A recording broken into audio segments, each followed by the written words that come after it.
What if I told you that the man who wrote the most detailed gospel about Jesus never met him personally? What if I told you he hid secrets between the lines of the most read text in history? Secrets the church preferred not to explain.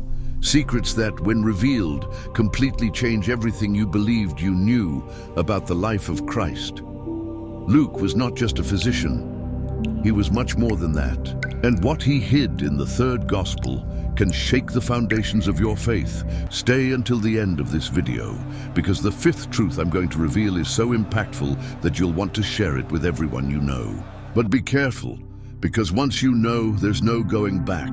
There is an ancient city, lost in the mists of time, called Antioch of Syria, year 50 after Christ. The narrow streets smell of spices and sweat. The sun burns the stone sidewalks. And in a dark corner of a mud house, a man with delicate hands and tired eyes is writing. He is not Jewish. He did not see Jesus walk on water. He was not in Gethsemane. He did not witness the crucifixion. But he is writing about all of this with surgical precision that no other evangelist managed to achieve. This man's name is Luke, and he carries a weight that no one knows. Luke was a physician, everyone knows that.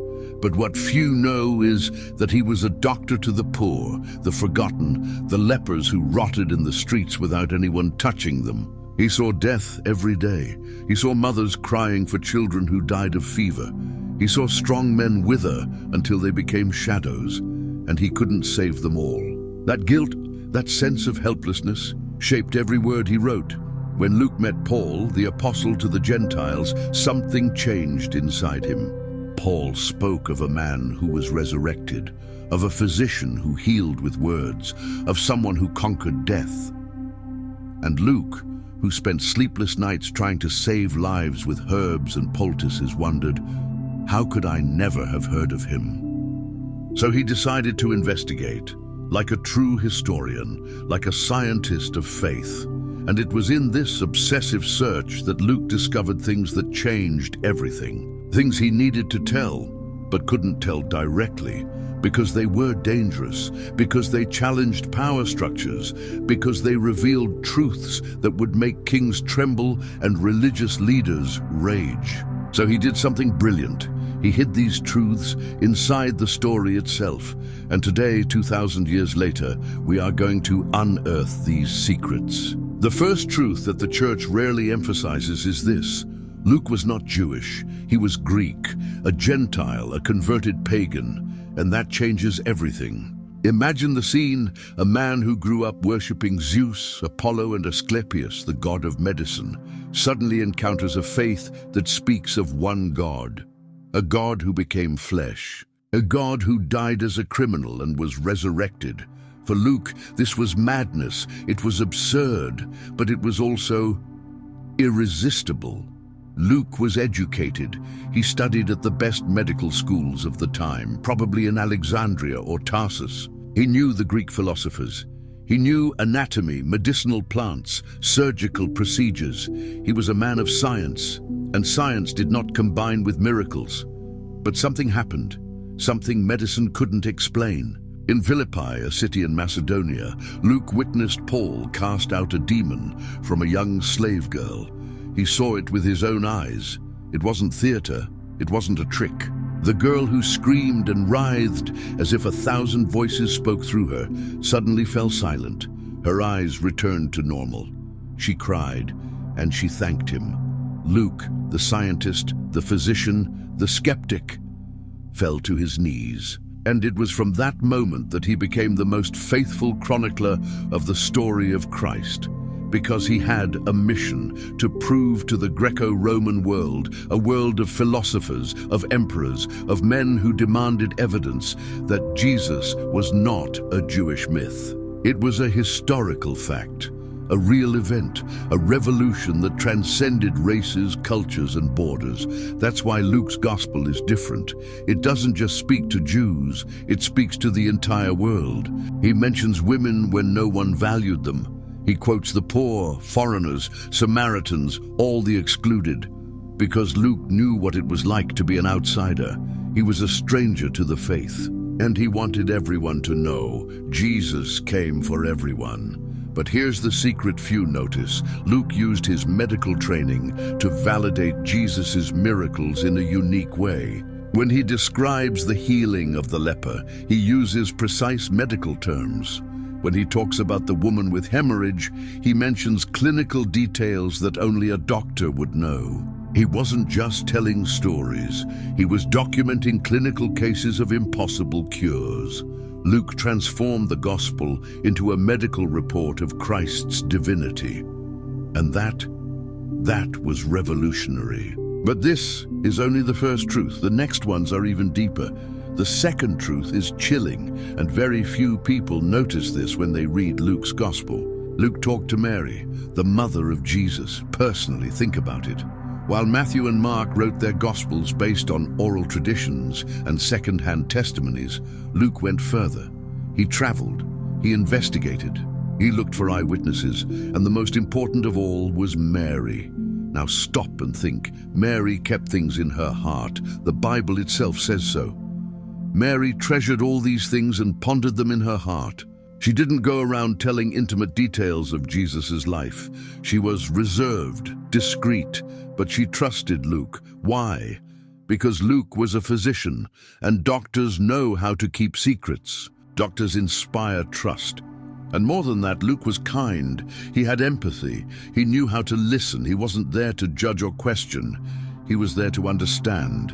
And it was on a quiet afternoon, perhaps in Ephesus or Jerusalem, that Mary, already elderly, with white hair and hands marked by time, told Luke things she had never told anyone else. She told about the angel's visit.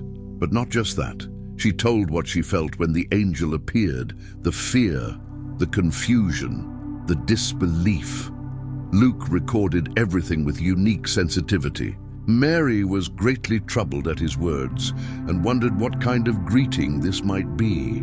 She told about the journey to Bethlehem, about the pain of childbirth in a cold stable, about the smell of manure and straw, about the cry of the baby who was God made flesh. Luke describes everything in detail that only an eyewitness or someone very close to one could know. She told about the presentation of Jesus in the temple, about the words of old Simeon, who prophesied that a sword would pierce her soul, and she told what she felt at that moment.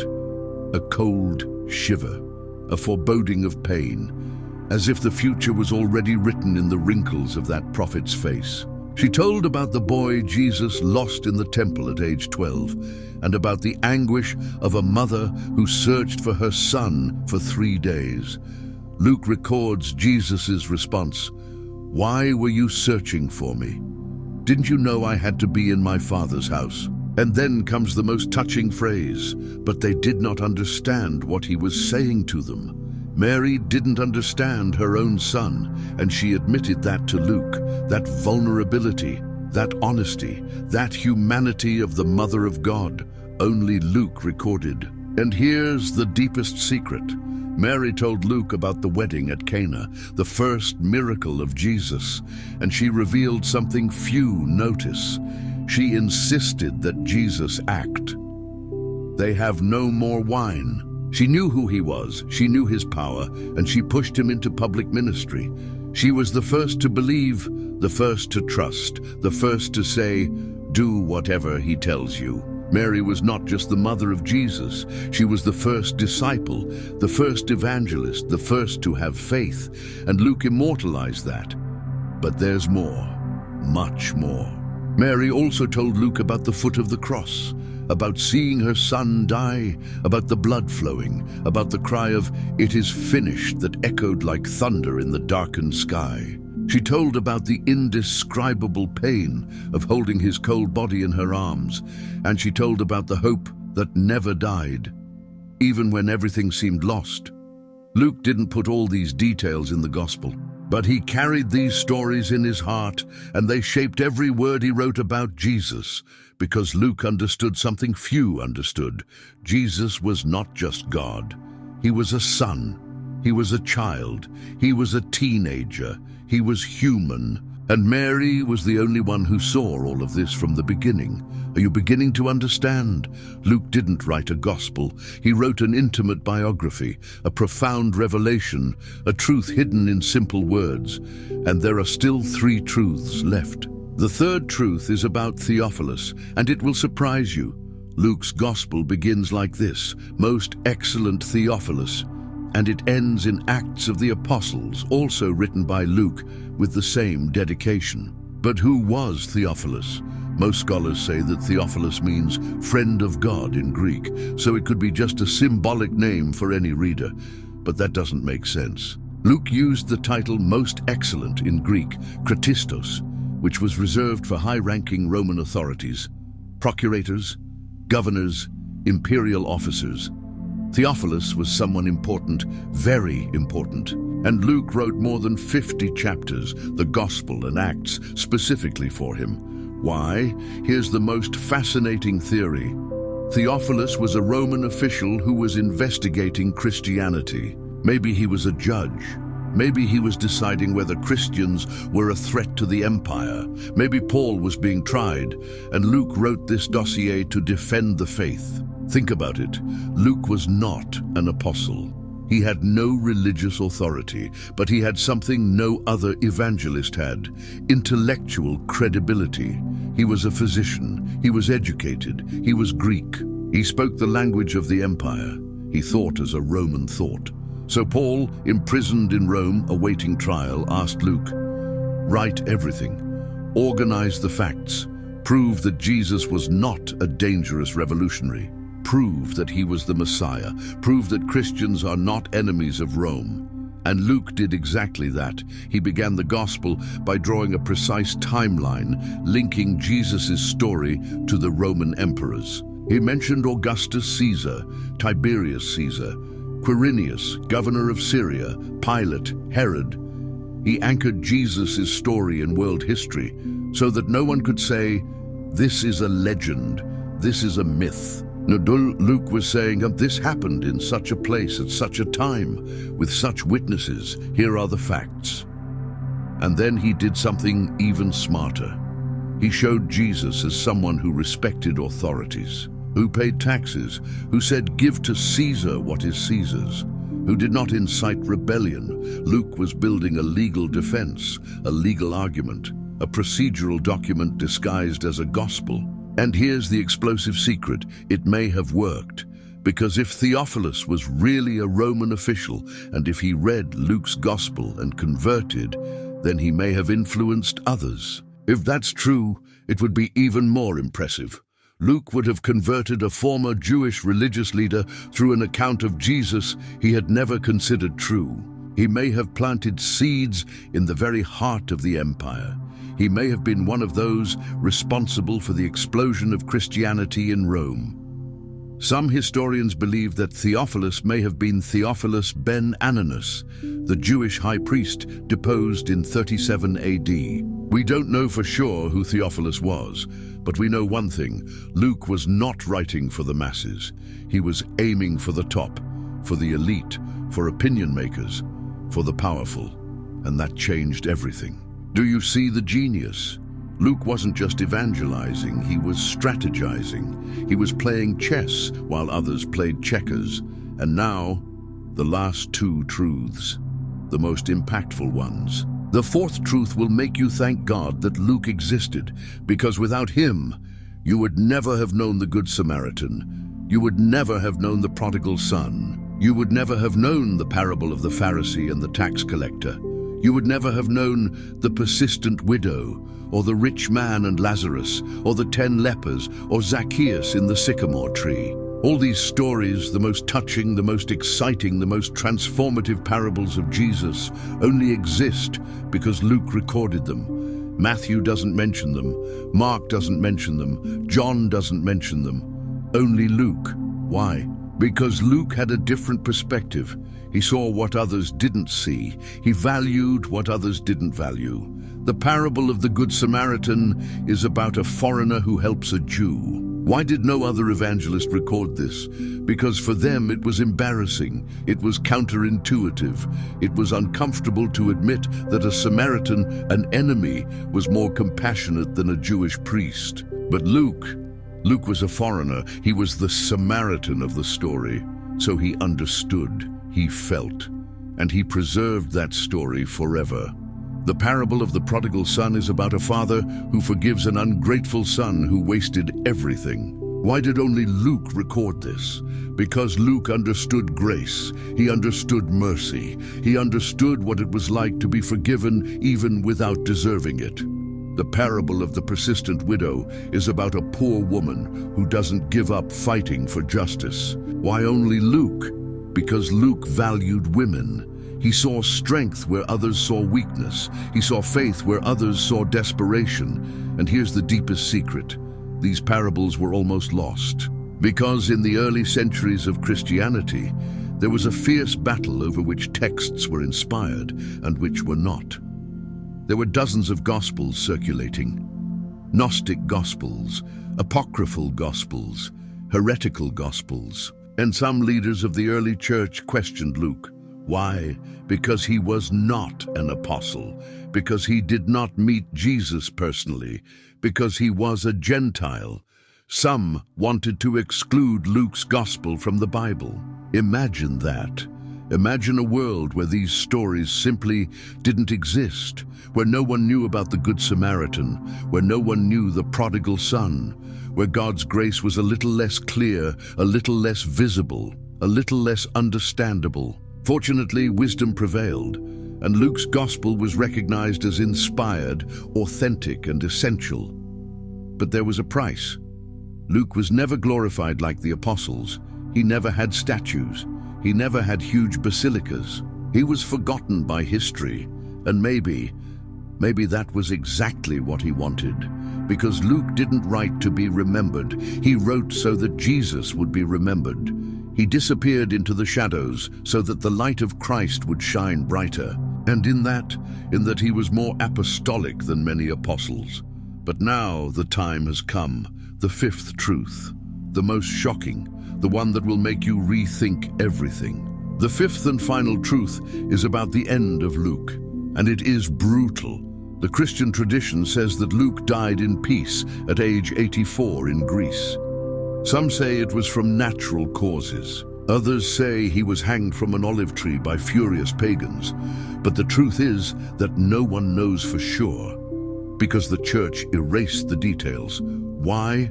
Because Luke's death was inconvenient. Let me tell you what probably happened. Luke spent the last years of his life traveling. He didn't stop. Even old, even tired, he continued preaching the gospel he himself wrote. He went from city to city, healing the sick, telling the story of Jesus, converting people. And he did this in dangerous places, places where Christianity was hated, places where being a Christian was a death sentence. On one of these trips, Luke arrived in Thebes, Greece. The city was a center of pagan worship, temples to Greek gods everywhere. And Luke, bold, courageous, began to preach in the public square. He told about Jesus, about the physician who healed without medicine, about the prophet who was resurrected, about the God who loved humanity to the point of dying for it. And people listened. Some converted. Others became furious. The pagan priests saw Luke as a threat. He was stealing followers. He was challenging the gods. He was corrupting tradition, so they set up an ambush.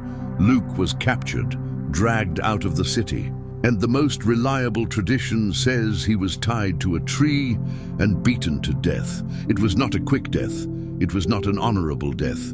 It was a humiliating death, painful, slow. And while they beat him, Luke didn't scream. He didn't curse. He didn't beg. He prayed, "Father, forgive them, for they do not know what they are doing." The same words Jesus said on the cross.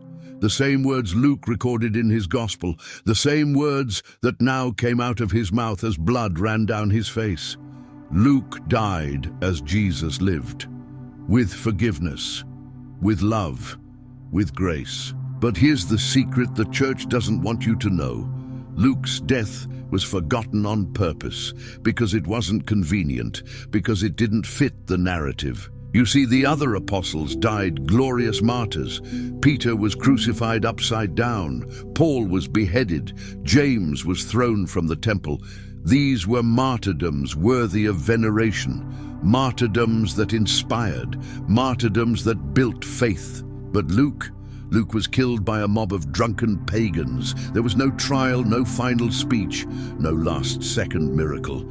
It was brutal, it was ugly, it was human. And the early church didn't know what to do with that.